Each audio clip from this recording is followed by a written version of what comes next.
여러분, 저도 목회를 하다 보면 늘 느끼는 것 하나가 늘 기도가 부족하구나 하는 생각입니다. 이엔 바운스의 기도의 강력이란 책을 보면 그도 기도의 필요성을 강조하면서 하는 이야기들이 많이 있습니다. 특별히 종교개혁자 루터의 말을 인용하면서 기도가 얼마나 중요한지 강조하고 있는데, 내가 아침에 2시간 기도하지 않으면 그날은 마귀가 계속해서 승리한다. 나는 할 일이 너무 많기 때문에 매일 3시간을 기도하지 않으면 그 일을 감당할 수 없다는 그 루터의 말을 인용하고 있습니다.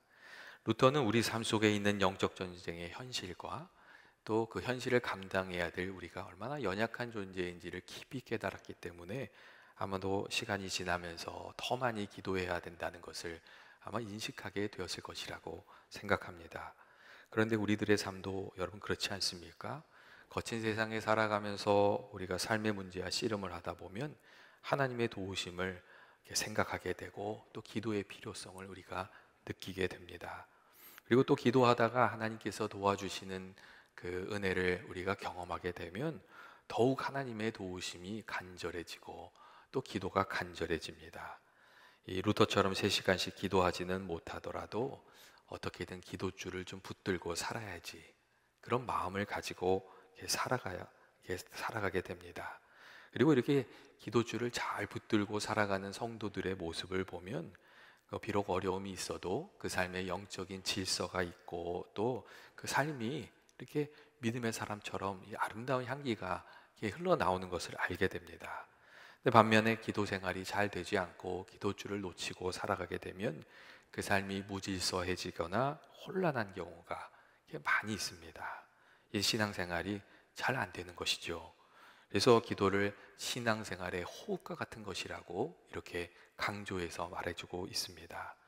특별히 어려움이 찾아올 때 우리가 기도가 더욱 중요하지 않습니까? 아이들이 어려움이 찾아오면 큰 소리를 질러서 부모를 찾는 것처럼 우리들도 위기가 찾아왔을 때 하나님께 소리 질러서 구하는 기도들이 있어야 되는 줄로 그렇게 생각합니다. 그리고 그렇게 간절히 기도하면 하나님께서 우리들을 모른 척하지 않으시는 것이죠. 특별히 오늘 성경의 말씀은 우리 인생에 가시가 있을 때 하나님을 더욱 의지해야 된다는 것을 우리에게 보여줍니다. 오늘 본문 말씀을 우리 잘 아는 본문 말씀이잖아요. 엘가나의 아내 한나에게 그 인생을 정말 힘들게 하는 가시가 있었습니다. 이 가시는 잊혀질만 하면 다시 자신을 괴롭히게, 아프게 하는, 그리고 또 어떻게 해결해 보고 싶지만 해결할 방법이 없는 그런 가시였습니다. 이 한나의 슬픔을 보면서 남편 엘가나가 특별한 관심도 가져주고 사랑도 베풀어주고 그랬지만 이 자녀가 없다는 것, 아이를 낳지 못하고 있다는 것은 이 한나를 계속 괴롭히는 문제가 되었습니다. 특별히 엘가나의 2번째 아내인 분인나가 이 한나를 비웃고 또 무시할 때마다 이 큰 분노와 아픔을 피할 수가 없었습니다. 여러분, 우리들의 삶 속에서도 그런 가시 같은 문제가 있을 때가 있지 않습니까? 마음을 많이 아파하게 하는데도 스스로 해결할 수 없는 그런 문제들이 있습니다. 이 건강의 문제가 그럴 때도 있고, 자녀의 문제가 그럴 때도 있고, 경제적인 문제가 그럴 때도 있고, 여러분 그럴 때가 있습니다. 그리고 또 참 이상한 거는 세상에 좀 다른 사람 마음을 아프게 하는 은사가 있는 분이나 같은 그런 분들이 있어요. 그러면 또 그 아픔이 더 아프죠.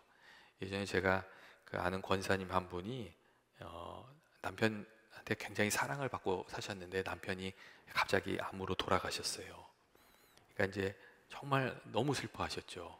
그런데 어느 날 이렇게 모임에 갔는데 어느 분이 그렇게 얘기하시더래요. 뭐라고 얘기했냐면, 남편이 죽었는데 뭐하러 그렇게 화장을 하고 다니냐고. 딱 그렇게 얘기를 하더래요. 근데 그 이야기를 듣는 순간 속에서부터 분노가, 화가 확 이렇게 솟아오더래요. 그러니까 너무 상처를 받은 거예요. 마음이 속상한 것도 남편이라서 속상한데 거기에다 목까지 박으니까 더 아팠던 거죠. 이 걱정이 되면은 조용히 기도를 해주셔야 되는데 이 관심을 가져준다는 하는 말이 마음을 아프게 하는 그 말이었거든요. 근데 참 이제 이상하게 그렇게 말씀하시는 분들이 있으세요. 그래서 우리들이 영혼만 구원받을 것이 아니라 우리 입술도 좀 사실 구원받아야 하는데 그런 생각을 하게 될 때가 많습니다. 여러분, 자녀들의 문제도 마찬가지 아닙니까? 자녀의 문제가 마음대로 안 됩니다.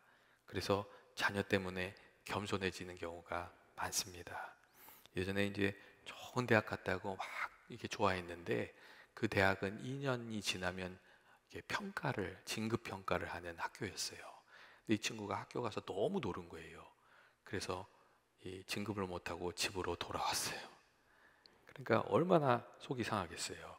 근데 그 소문을 또 여기저기 전하시는 거예요. 그 전하는 분이 있으신 거예요. 그러니까 교회에서 이 위로를 받는 게 아니라 상처를 받아서 나중에 그 가정이 교회를 떠나게 되더라고요. 이 영혼만 구원받는 것이 아니라 우리 생각도, 우리의 입술도, 말도, 마음 씀씀이도 주의 말씀 가운데 구원받아야 되는구나, 그런 생각을 하게 됩니다. 이 분인나가 너무 괴롭혀서 한나의 마음에 상처가 하루하루 깊어져 갈 때 이 한나의 온 가족이 명절을 맞이해서, 절기를 맞이해서 여호와께 제사를 드리러 갔습니다. 여러분, 명절이 되면 어떻게 하죠? 이게 한국에서도 제사를 드리고 나면은 다 잔치를 하듯이 기쁘게 음식을 나눠 먹잖아요. 아마 그런 시간들이 있었을 거예요. 사람들이 이 즐거움을, 이제 기쁨을 나누는 시간이 있었을 거예요. 그런데 사람들이 다 돌아가는 그 자리에 한나가 함께하지 못했어요. 다들 기쁨을 나누러 가는데 함께 할 수가 없었던 거죠. 그리고 홀로 슬픔을 되새기면서 기도하고 있었어요. 10절과 11절 말씀을 보면 한나의 기도가 이렇게 기록이 되어 있는데 그 내용이 참 절절합니다. 한나가 마음이 괴로워서 여호와께 기도하고 통곡하며 서원하였다, 이렇게 돼 있어요. 그리고 이제 기도가 이렇죠. 만군의 여호와여, 만일 주의 여종의 고통을 돌보시고 나를 기억하사 주의 여종을 잊지 아니하시고 주의 여종에게 아들을 주시면 내가 그 평생의 그를 여호와께 드리고 삭도를 그의 머리에 대지 아니하겠나이다. 그렇게 기도하고 있어요. 여러분, 이 마음이, 이 한나의 마음이 느껴지십니까? 자녀를 주시면 그 자녀를 하나님께 다시 드리겠습니다. 그런 기도를 하고 있어요. 그만큼 그 상황이 절절했다는 것이죠. 그리고 사람들이 다 떠났음에도 불구하고 한나가 오랜 시간 동안 그 자리에서 중얼거리면서 기도를 하니까 엘리 제사장이 그 모습을 보고 또 오해를 합니다. 그래서 한나한테 와서 포도주 좀 끊으라고 또 그러는 거예요. 그러니까 명절 기간에 술 취해서 앉아 있는 것으로 이제 오해를 한 거죠. 만일 누군가 속상해서 기도하는데 와가지고 정신 차리고 술 끊으라고 그러면은 얼마나 마음이 상하겠어요. 근데 성경을 보면 이 속상한 말을 들었음에도 불구하고 한나가 그 반응이 참 좋습니다. 아주 겸손한 말로 나는 마음이 슬픈 여자이며 술을 마신 것이 아니라 여호와께 내 심정을 아랜 것뿐이니 나를 악한 여자로 여기지 말아달라고 그렇게 이야기를 해요. 그리고 그 이야기를 들은 엘리 제사장의 마음이 움직였던 것 같아요. 그래서 이제 엘리 제사장이 한나를 축복하면서 얘기하잖아요. 평안히 가라고, 이스라엘 하나님이 내가 기도하여 구한 것을 허락하시기를 원하노라. 그렇게 축복의 말로 한나를 보내줬습니다. 그리고 하나님께서는 그 기도에 응답하셔서 한나에게 귀한 아들 사무엘을 주셨던 것을 우리가 알게 됩니다. 여러분, 우리가 인생의 문제에 있을 때 어떻게 해야 됩니까? 오늘 성경의 말씀은 우리에게 기도로 인생의 문제를 풀어가야 한다고, 또 어려운 문제에 있을 때는 주님께 기도해야 된다고 그렇게 말씀해주고 있습니다. 한나가 기도했을 때 아픔이 기쁨으로, 그리고 패배가 승리로, 그리고 부족함이 풍성함으로 바뀌어졌던 것처럼 주께서 우리들을 도와주실 줄을 알고 기도해야 된다고 그렇게 이야기해주고 있습니다. 한나의 인생에 있어서 기도할 수 있다는 것은 문제를 풀어갈 수 있는 하나님께서 주신 밧줄과 같은 것이었고, 또 이 닫힌 문을 열 수 있는 열쇠와 같은 그런 것이었습니다. 우리가 기도할 때 기도의 능력을 믿고 우리도 믿음으로 기도해야 되지 않습니까? 하나님께서 도와주시면 우리의 삶의 답답한 문제들이 그래도 길이 있을 줄 믿고 기도하면서 나아가야 되는 줄로 그렇게 생각합니다. 여러분, 한나가 어떻게 기도했죠? 한나가 간절한 마음으로 기도했어요. 자신의 아픔을 토로하면서 간절하게 기도했어요. 그리고 하나님께서 그 탄식의 기도를 외면하지 않으셨습니다.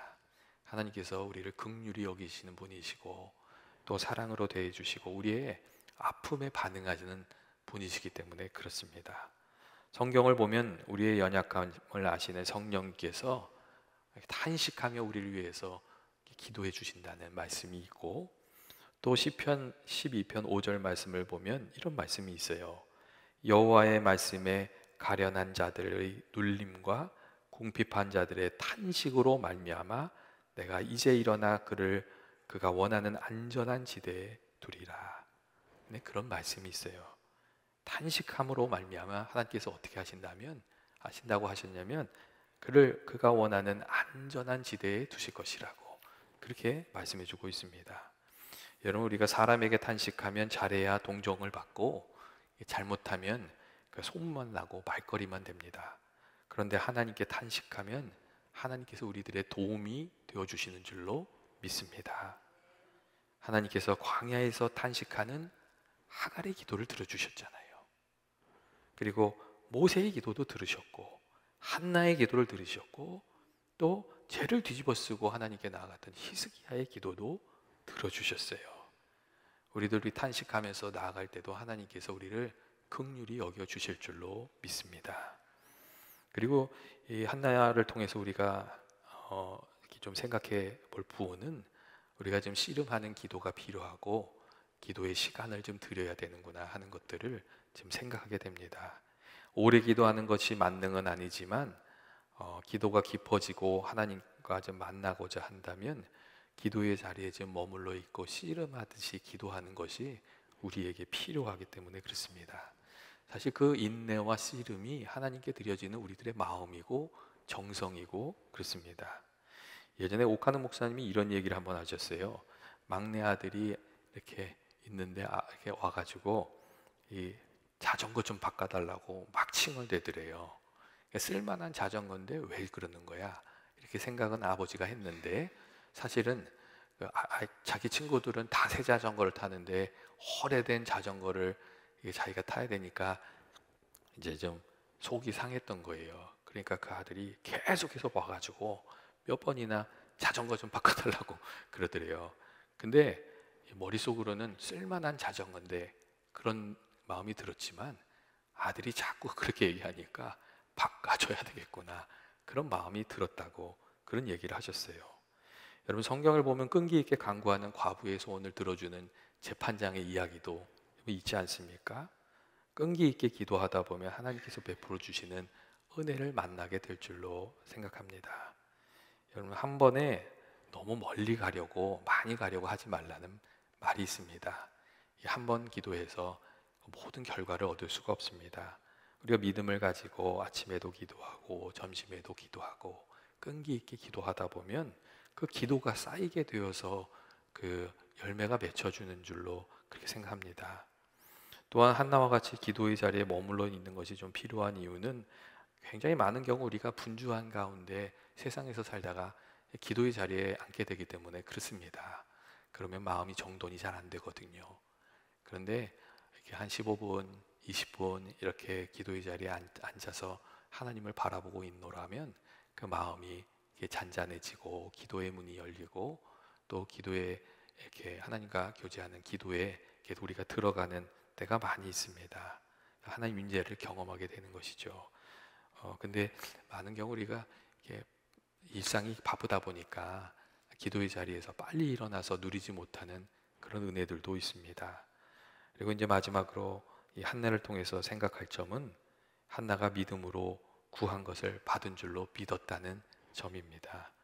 오늘 말씀을 보면 엘리 제사장의 말을 듣고 집으로 돌아가서 얼굴에 다시는 근심빛이 없었다는 그런 말씀이 있어요. 이 대제사장 엘리의 말을 그대로 아멘으로 듣고 이 한나가 슬픔의 자리에서 일어났다는 거예요. 기도하고 계속해서 낙심하고 원망하고 불평하는 삶을 살았던 것이 아니라 한나는 믿음으로 그 자리를 박차고 일어나서 이 믿음의 길, 하나님 믿고 소망을 가지고 살아가는 삶을 살았다고 그렇게 이야기해 주고 있습니다. 여러분, 사실 이것이 참 귀한 모습이지 않습니까?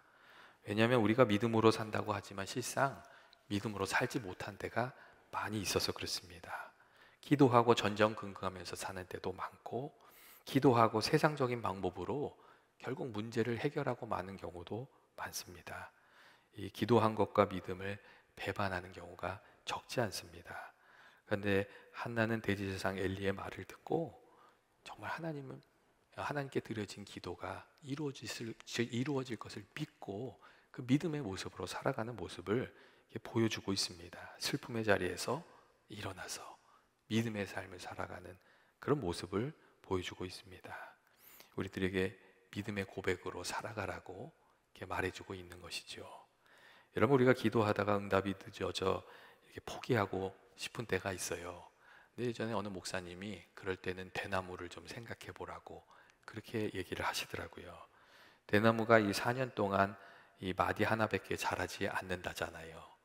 그리고 이 4년 동안 땅 밑으로 뿌리를 흔든히 내린다는 거예요. 그러니까 보이는 게 전부가 아니라는 거죠. 그리고 나서 5년째가 됐을 때에 한 번에 그 자라는데 25m까지 자란다는 거예요. 만일 4년 동안 뿌리를 내리지 않고 한 번에 25m를 자라면 그 대나무는 쓰러지는 거예요. 근데 4년간 뿌리를 깊이 내렸기 때문에 한 번에 25m를 자랄 수 있다는 것이죠. 우리가 기도를 이렇게 기도하다 보면 이 기도가 이렇게 쌓여서 기도 열매를 거두는 데가 있다고, 이 대나무를 좀 생각하라고 그렇게 얘기하시더라고요. 그리고 또 응답되지 않는 기도가 있을 때는 수중기도 좀 생각해 보라는 그런 얘기가 있어요. 기도 응답이, 기도가 이렇게 하나님께 전해지는 게 이 수증기 올라가는 것처럼 잘 안 보인다는 거예요. 근데 수증기가 하늘에 모이면 비가 되어 내리는 것이라고 그런 얘기를 해주시더라고요. 여러분, 우리가 하나님께 정말 간절히 기도하면서 살다 보면 하나님께서 꼭 필요한 때에 귀한 응답을 허락해 주실 줄로 믿습니다. 이 자녀들을 위해서 우리가 기도를 많이 쌓아 놓으면 그 기도의 열매를 자녀들이 반드시 거두게 되고, 또 우리가 이렇게 기도한 것들이 하늘에 쌓이면 하나님께서 갚아주신 때가 반드시 우리에게 찾아오리라고 그렇게 생각합니다. 어려운 일이 있을 때에 이렇게 우리 같이 기도하는 저와 여러분이 되시기를 원합니다. 한나가 어려운 때에 원망하고 좌절하고 막 분이 나고 엄청 싸우고 그렇게만 했다면 무슨 열매가 있었겠어요. 그가 하나님을 기억하고 하나님의 앞에 나아가서 탄식하며 기도하는 중에 좋은 것을 받게 되었습니다. 기도에 위로가 있고, 또 우리들의 삶을 밝혀주는 귀한 빛이 있고, 그 길이 있는 줄로, 우리들의 삶을 바꿔주는 길이 있는 줄로 믿고 기도하면서 살아가는 저와 여러분 되시길 주의 이름으로 축원드립니다. 같이 기도하겠습니다. 사랑이 많으신 하나님 아버지, 우리가 부족하지만 주님께서 도와주시면 아버지 부족한 가운데서도 좋은 열매 맺으며 살아가게 되는 줄로 믿습니다. 하나님 아버지, 간절한 기도를 주님께서 살펴주시고 그 기도에 응답하여 주셔서 저희들이 더욱 큰 믿음으로 또 감사로 살아가게 하여 주옵소서. 예수님의 이름으로 기도합니다. 아멘.